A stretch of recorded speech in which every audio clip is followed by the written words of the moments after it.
You're watching This Week in Louisiana Politics with Fred Childers. Good morning, I'm Fred Childers. We hope you're enjoying your Sunday so far. Thanks for joining us for This Week in Louisiana Politics on your local election headquarters. With the midterm election behind us, names are being thrown around for the statewide elections here in Louisiana for 2023. This week, Senator John Kennedy said he is, quote, seriously considering a run for governor. Less than a week after he won his re-election, Republican Senator John Kennedy may have his eyes set on another office. God is great, dogs are good, and the people of Louisiana are star-spangled awesome. Monday, Senator Kennedy's team released a statement about the upcoming governor's race that reads in part, "Over the last year, Louisianans have asked me time and time again to come home to serve as governor during these difficult times. I am giving serious consideration to entering the governor's race. I'll be announcing my decision soon." Despite his recent election win, Kennedy can run for governor. Well, he doesn't have to resign, and certainly he is probably trying to capitalize on the fact that he does have name recognition. But if Kennedy decides to run, he won't be the only Republican in the race with a strong following. State Attorney General Jeff Landry is throwing his hat in the ring, and Lieutenant Governor Billy Nungesser has repeatedly said he may also run. With Landry and Nungesser, they have pockets of support around the state, and it'll be interesting to see. Each race is different. So what happened in the Senate race does not mean it will be replicated in the governor's race. The Republican nominee for governor will be determined during the primary on October 14th, 2023. Anna McAllister, WGNO News.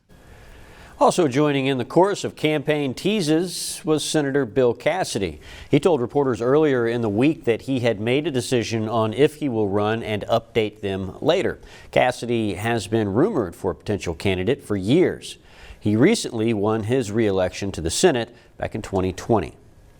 However, with change-ups in congressional ranking positions, Senator Bill Cassidy announced his intention to become the next ranking member of the U.S. Senate Health, Education, Labor, and Pensions Committee. The formal process to seat the next ranking member will take place in the new Congress. Cassidy stated, quote, "It is an honor to have this position, not just to have it, but to do something with it to serve the people of Louisiana and the United States of America." Congressman Mike Johnson also retained his ranking position as the vice chair of the Republican caucus. The chair and vice chair preside over the conference meetings of the party as they set their message for the Republicans to follow. Johnson said, quote, "These are fateful days for our great nation, and now is the time for us to speak and to lead with clarity and conviction." This will be his second term in that position. Congressman Steve Scalise secured another support from Republicans to be elected the House Majority Leader. The second in command position gives Louisiana major sway on the national stage. Amy Russo reports. Louisiana Rep. Steve Scalise has been in Congress since 2008. His next term may be the most important yet after being unanimously elected as House Majority Leader. He is in charge of counting votes, setting the agenda, and he can definitely influence legislation in the sense of corralling votes to support initiatives that not only he but the party considers a priority. Dr. Silas Lee over at Xavier University says the fact that no one ran against him shows the support Congress has for him. If you have opposition, that means your colleagues feel that someone else is just as capable or might be more capable than you. But he was elected and he did not have opposition. And that identifies and that reaffirms the confidence that his colleagues have in him to get the job done. That support could translate well for Louisiana. Steve Scalise is someone who is powerful. Now he's going to be more powerful, and he's going to be able to, and this is a state that needs a lot of federal help. You know, we're a poor state. We need projects, we need funding, and now we've got someone in a position to deliver big time for Louisiana. And with former President Trump's announcement, the state stands to benefit even more. If he does get elected, I think it's very good news because he loves Steve Scalise. And I think he has a good working relationship with Scalise, and I think that would, behoove the state of Louisiana. Amy Rousseau, WGNO News. Governor John Bel Edwards is asking the Department of Agriculture for a disaster declaration for Louisiana's farms after drought conditions and excessive rainfall. Now, this caused lots of hardships for Louisiana farmers. Governor Edwards says the impact is estimated to be around $500 million. The disaster declaration can streamline the recovery process with reduced paperwork and documentation. Lots more money could be coming to Louisiana for recovery from other weather disasters. We'll go ahead and go over them now. Governor Edwards also working to get billions for 2020-2021 storm recovery. Under an agreement reached this week, the state will get a $1.72 billion credit line for Hurricane Ida and May 2021 flood recovery. Additional funding for other storms would bring the total allocation to $3.1 billion for the state. And after AG Jeff Landry sued Google, the state is set to get more than $12 million in a settlement they reached. AG Landry says that money can also be used for recovery assistance to Louisiana residents, businesses, and communities.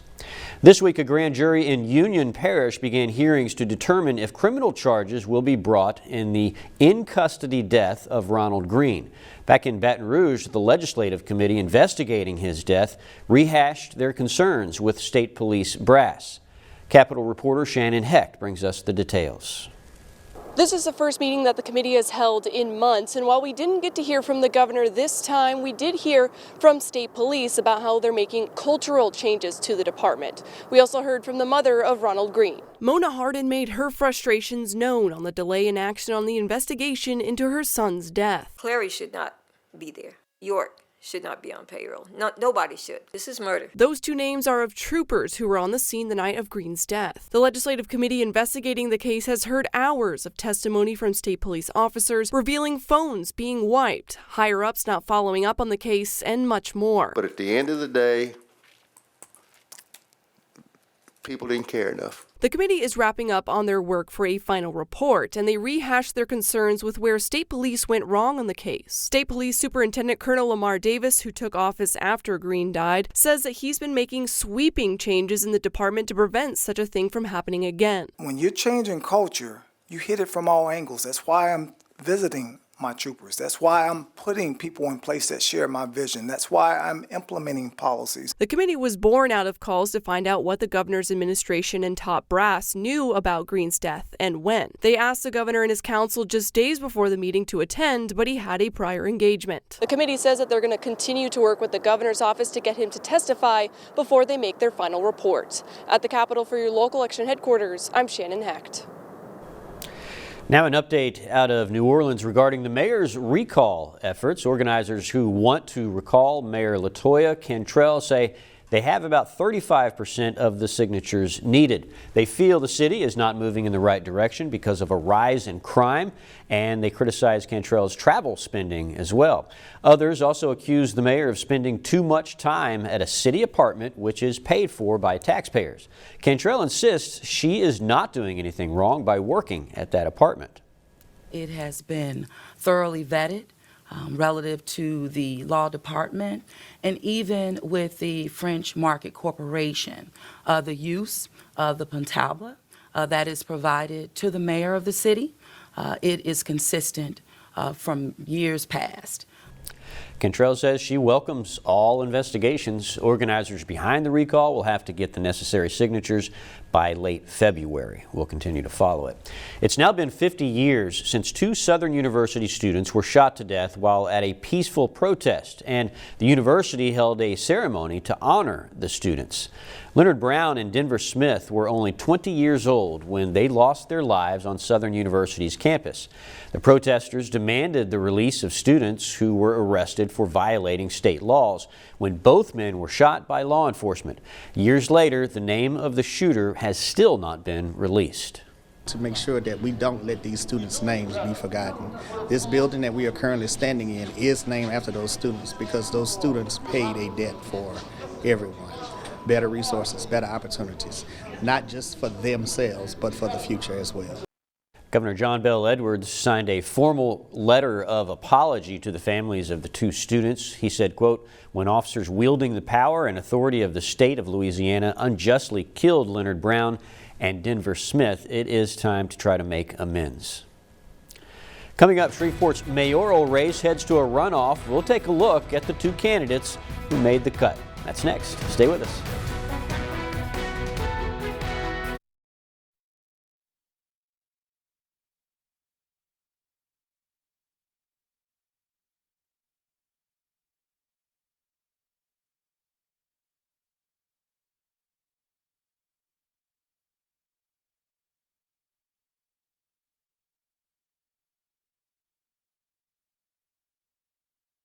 This is your local election headquarters. Welcome back. This week, Louisiana Schools received their latest performance scores. This shows how classroom success is reflected in testing and graduation rates. Rachel Riley breaks down the new numbers for us.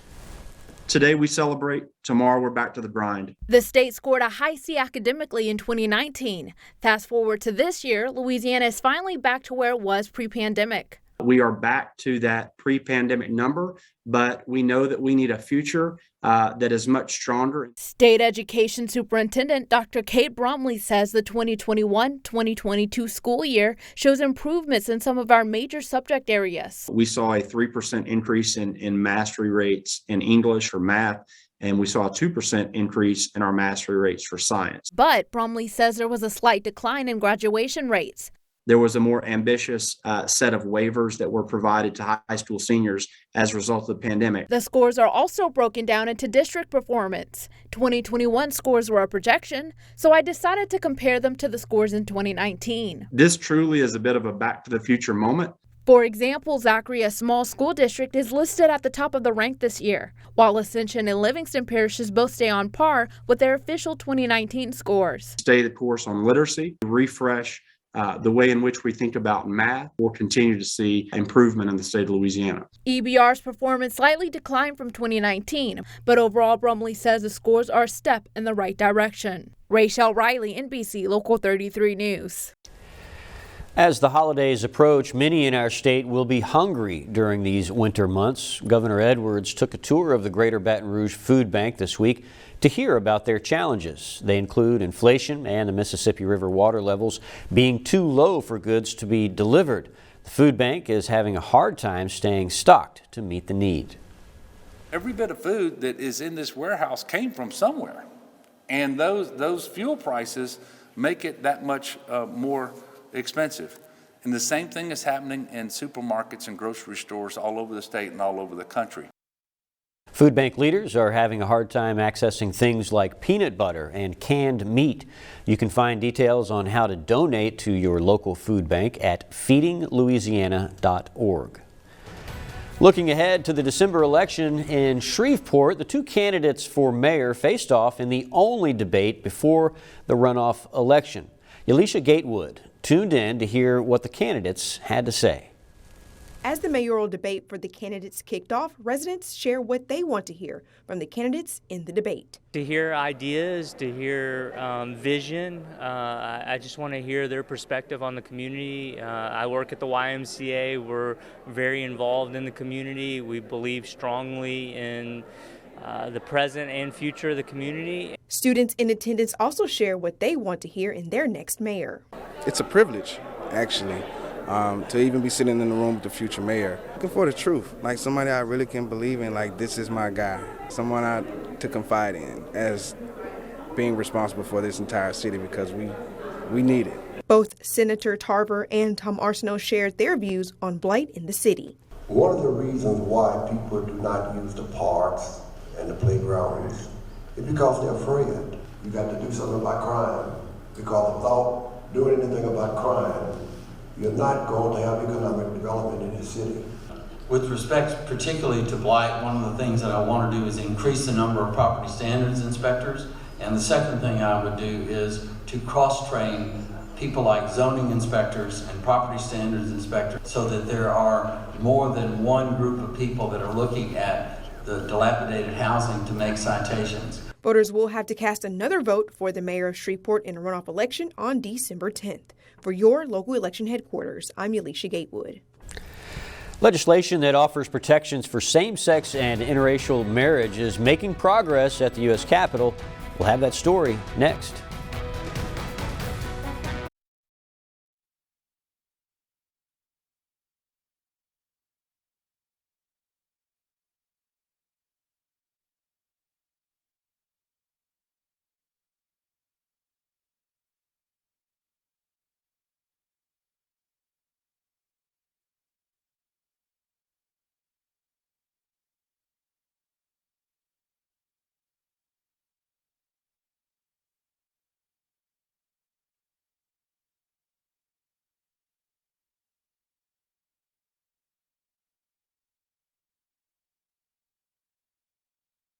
Local election headquarters.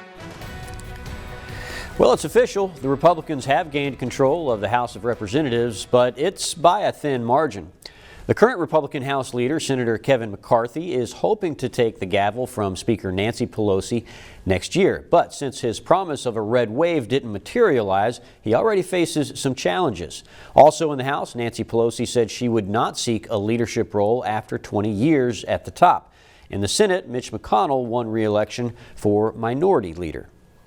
Same-sex and interracial marriages could soon be protected under federal law. The Marriage Equality Act passed a key vote this week. Hannah Brandt explains how it happened and what comes next. It took some bipartisan maneuvering, but 62 senators voted to move the bill forward, which means the Marriage Equality Act is now on track to become law. When the Supreme Court took away federal abortion protections, many worried that same-sex marriage would be next. The Supreme Court has put marriage equality in the crosshairs. Senator Tammy Baldwin was the Senate's first openly gay member, and now she's a main sponsor of the bill, which requires same-sex marriages to be recognized under federal law. Senate Leader Chuck Schumer says this isn't just political. It's personal as it gets for many senators and their staffs, myself included. My daughter and her wife are actually expecting a little baby in February.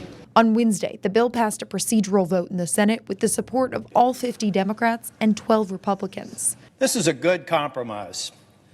It's one that's based on mutual respect for our fellow Americans. Republican Senators Tom Tillis and Rob Portman worked with Democrats to move the legislation forward and helped add an amendment to protect the rights of religious institutions. It's an amendment that provides robust affirmative protections of people of faith without diminishing the rights for couples in same-sex marriages. But many Republicans who oppose the bill, like Senator James Lankford, feel the amendment doesn't do enough. If you're a faith-based individual and you have a difference of conscience about marriage, too bad. An official vote to pass this bill in the Senate could happen as soon as this week. And the House also has to vote on it, and there's an urgency to get that done before the end of the year when Republicans officially take over the majority in that chamber. In Washington, I'm Hannah Brandt. Louisiana's Senators Bill Cassidy and John Kennedy voted against advancing that bill. Cassidy said in a statement it did not offer enough protections for religious entities. The Postal Service says it delivers to more than 160 million households 6 days a week, and it doesn't plan on slowing down during its busiest time of year. Gregory White with the Postal Service told a House committee Wednesday the organization has shifted more than 100,000 part-time employees into full-time positions, hired 28,000 additional seasonal employees, and increased its processing machines and facilities. But while consumers may not have to wait longer for their mail, they will soon have to pay more for delivery. We expect to see reductions in mail volume in response to the rate increases. Postal Service plans to increase rates again for the fourth time in 2 years, starting in January. Congress has passed legislation to help financially stabilize the Postal Service and avoid postage rate hikes, but the organization still includes the increases in its long-term plan. Up next, we'll have a look at the week ahead on your local election headquarters.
This is your local election headquarters.